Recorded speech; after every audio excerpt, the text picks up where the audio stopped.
जय जगन्नाथ दर्शक बंधु प्रिय दर्शक बंधु 9/4 अर्थात अश्लेषा नक्षत्र कर्कट राशि राशिर अधिपति ग्रह हेउछन्ति चंद्रदेव एवं नक्षत्रर अधिपति ग्रह हेउछन्ति बुध ग्रह। एही राशिर व्यक्ति माने नागसाप सदृश अटन्ति अर्थात अति शांत और सरल होइथन्ति। किंतु नागसाप को जी किछि आघात दिए नागसाप ताकू सहजरे छाड़ती नाही, प्रतिशोध नेइकी ही छाड़ती। ठीक नागसाप सदृश एमानंकर स्वभाव और गुण होइथाए। आगतुरा काहाकू किछि कुहंती नाही बा किछि करंती नाही।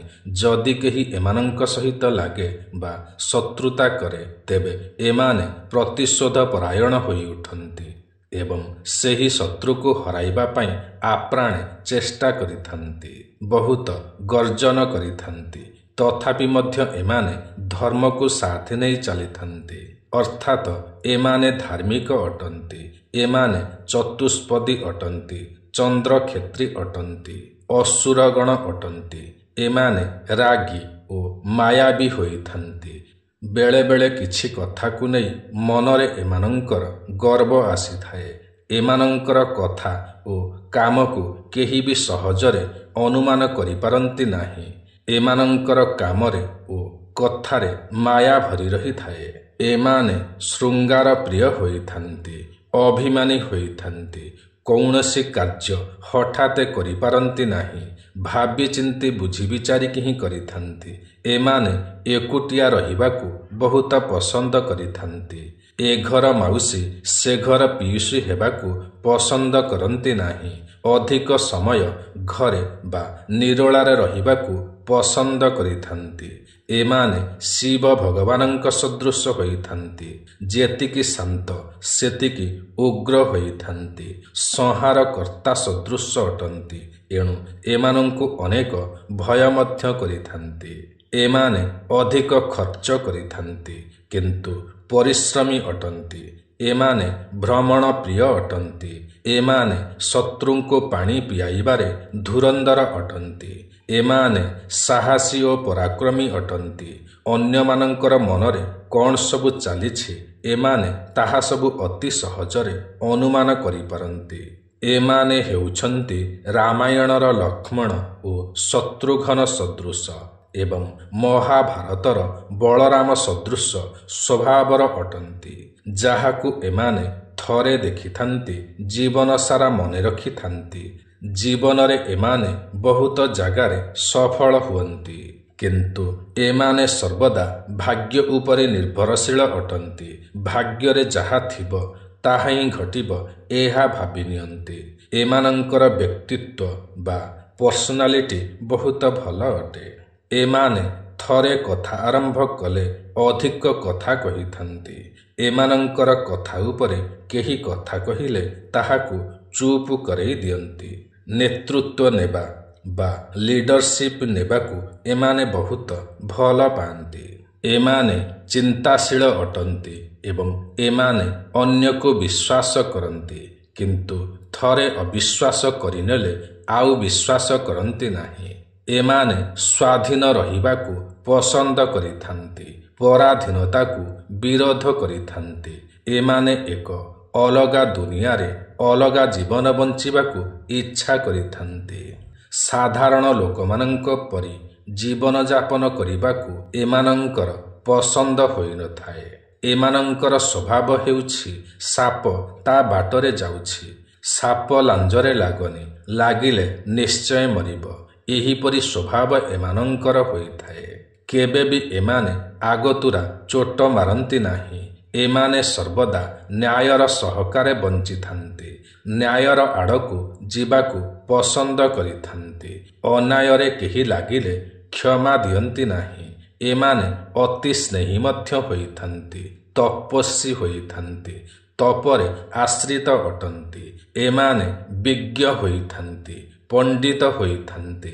एमानंक ठारे ज्ञान भरी रही थाए। बेले बेले एमाने पछ बुधिया होइथांती अर्थात भूलटिए करिदेई परे पस्तेई थांती। ପିଲାଦିନେ ଏମାନଙ୍କୁ ଅନେକ କଷ୍ଟ ମିଳିଥାଏ। 14 ବର୍ଷ ପରଠାରୁ ସୁଖୀ ହୋଇଥାନ୍ତି।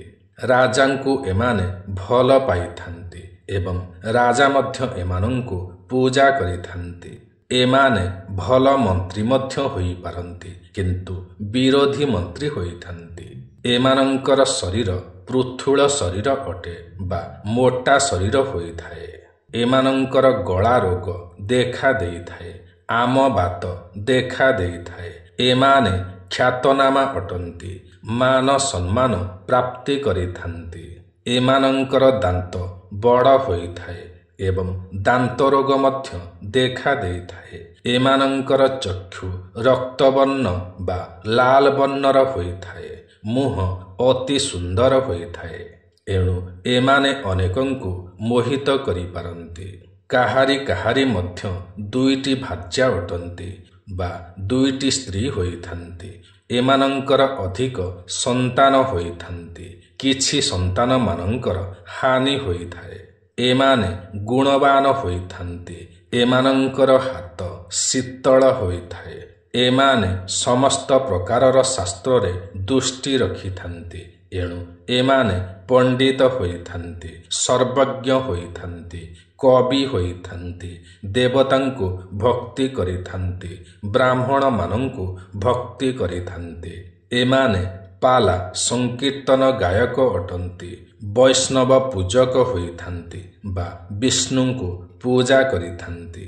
ଏମାନଙ୍କର ଆଖି ରୋଗ, କର୍ଣ୍ଣ ରୋଗ, ଗଳା ରୋଗ ଦେଖିବାକୁ ମିଳିଥାଏ। କାର୍ଯ୍ୟରେ ଏମାନଙ୍କୁ ଯଶ ପ୍ରାପ୍ତି ନ ହେଲେ ହତାଶ ହୋଇପଡ଼ନ୍ତି। ଜୁଆ ଖେଳ ଓ ବାଣିଜ୍ୟରେ ଯଶ ପାଇଥାନ୍ତି। କାର୍ଯ୍ୟକ୍ଷେତ୍ରରେ ଯଶ ପାଇଥାନ୍ତି।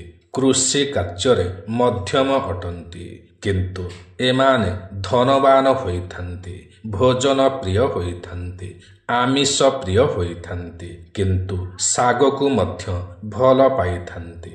ବନ୍ଧୁମାନଙ୍କୁ ଶ୍ରଦ୍ଧା କରିଥାନ୍ତି। ଏମାନେ କୀର୍ତ୍ତିବନ୍ତ ହୋଇଥାନ୍ତି, କର୍ତ୍ତବ୍ୟବନ୍ତ ଅଟନ୍ତି, ଦେବ କାର୍ଯ୍ୟରେ ଯୋଗ ଦେଇଥାନ୍ତି। ଜୀବନରେ ଏମାନେ କୂପ, ପୋଖରୀ, ମନ୍ଦିର ନିର୍ମାଣ କରିଥାନ୍ତି। ଏମାନଙ୍କ ପାଇଁ ପାଲା, ପ୍ରବଚନ, ରାମଚରିତ ମାନସ ସୁଖ୍ୟାତି ଆଣିଦେଇଥାଏ ବା ଏଥିରେ ଏମାନେ କୀର୍ତ୍ତି ଅର୍ଜନ କରିପାରନ୍ତି। ତେବେ ପ୍ରିୟ ଦର୍ଶକ ବନ୍ଧୁ, ଏହା ତ ଥିଲା 9/4 ଅର୍ଥାତ୍ ଅଶ୍ଳେଷା ନକ୍ଷତ୍ର କର୍କଟ ରାଶି ବ୍ୟକ୍ତିମାନଙ୍କ ବିଷୟରେ। ଆଜିର ଏହି କାର୍ଯ୍ୟକ୍ରମଟି କିପରି ଲାଗିଲା ନିଶ୍ଚୟ କମେଣ୍ଟ କରି ଜଣାଇବେ। ଯଦି ଆଜିର ଏହି କାର୍ଯ୍ୟକ୍ରମଟି ଆପଣଙ୍କୁ ପସନ୍ଦ ଆସିଥାଏ ତେବେ ଗୋଟିଏ ଲାଇକ୍ ନିଶ୍ଚୟ କରିବେ। ଯଦି ଆପଣ ଆମର ଏହି ୟୁଟ୍ୟୁବ୍ ଚ୍ୟାନେଲ ଓଡ଼ିଆ ଜ୍ଞାନସାଗରରେ ନୂଆ ଅଟନ୍ତି ଏବଂ ଏଯାଏଁ ସବସ୍କ୍ରାଇବ୍ କରିନାହାନ୍ତି ତ ତୁରନ୍ତ ସବସ୍କ୍ରାଇବ୍ କରିନିଅନ୍ତୁ, କାରଣ ଆମର ଏହି ୟୁଟ୍ୟୁବ୍ ଚ୍ୟାନେଲରେ ଏହିପରି ଅନେକ ଭଲ ଭଲ ଭିଡ଼ିଓମାନ ସର୍ବଦା ଅପଲୋଡ଼ କରାଯାଇଥାଏ, ଯାହାକି ଆପଣଙ୍କର ଜ୍ଞାନର ସୀମାକୁ ବଢ଼ାଇଥାଏ। ତେବେ ଆଜି ପାଇଁ ଏତିକି। ପୁଣି ଦେଖାହେବ ଆସନ୍ତା ନୂଆ ଏକ କାର୍ଯ୍ୟକ୍ରମରେ। ସେ ପର୍ଯ୍ୟନ୍ତ ଆମକୁ ବିଦାୟ ଦିଅନ୍ତୁ।